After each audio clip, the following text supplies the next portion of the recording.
देवघर में डमरू बजावे भोले बाबा, देवघर में डमरू बजावे भोले बाबा।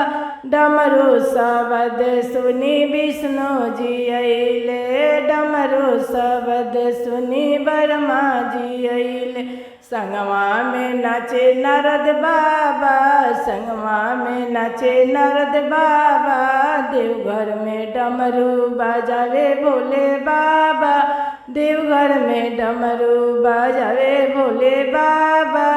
अरे रज में डमरू बजावे भोले बाबा, हरिद्वार में डमरू बजावे भोले बाबा।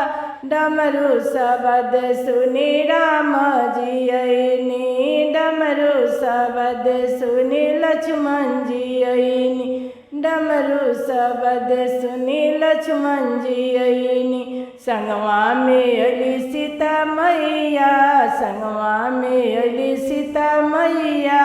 देवघर में डमरू बजावे भोले बाबा, देवघर में डमरू बजावे भोले बाबा।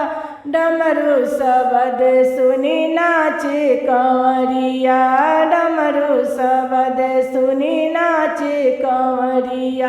डमरू शब्द सुनी कान्हा जी अइले, डमरू शब्द सुनी राधा जी अइली। मुरली बजावे कान्हा कन्हैया, देवघर में डमरू बजावे भोले बाबा, देवघर में डमरू बजावे भोले बाबा। देवघर में डमरू बजावे भोले बाबा। डमरू शब्द सुनी गंगा जी अइली, डमरू शब्द सुनी जमुना जी अइली। डमरू शब्द सुनी गंगा जी अइली। गंगा जी मारे लहरिया, गंगा जी मारे लहरिया।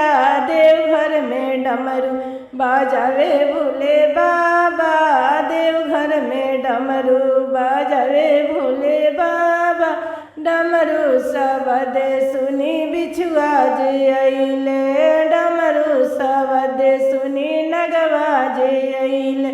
नगवा जे मरे फुफु करवा, नगवा जे मरे फुफु करवा। देवघर में डमरू बजावे भोले बाबा, देवघर में डमरू बजावे भोले बाबा। देवघर में डमरू बजावे भोले बाबा। डमरू शब्द सुनी बसहा जे अइले, डमरू शब्द सुनी नंदी जी अइले। नंदी डमरू शब्द सुनी नाचेले नंदी, डमरू शब्द सुनी नाचेले नंदी। देवघर में डमरू बजावे भोले बाबा, देवघर में डमरू बजावे भोले बाबा। देवघर में डमरू बजावे भोले बाबा। डमरू शब्द सुनी शिष्या लोग अइले, डमरू शब्द सुनी गुरु भैया लोग अइले, डमरू शब्द सुनी गुरु बहिना लोग अइले। भजन सुनावे सब शिष्या, भजन सुनावे सब शिष्या। देवघर में डमरू बजावे भोले बाबा, देवघर में डमरू बजावे भोले बाबा।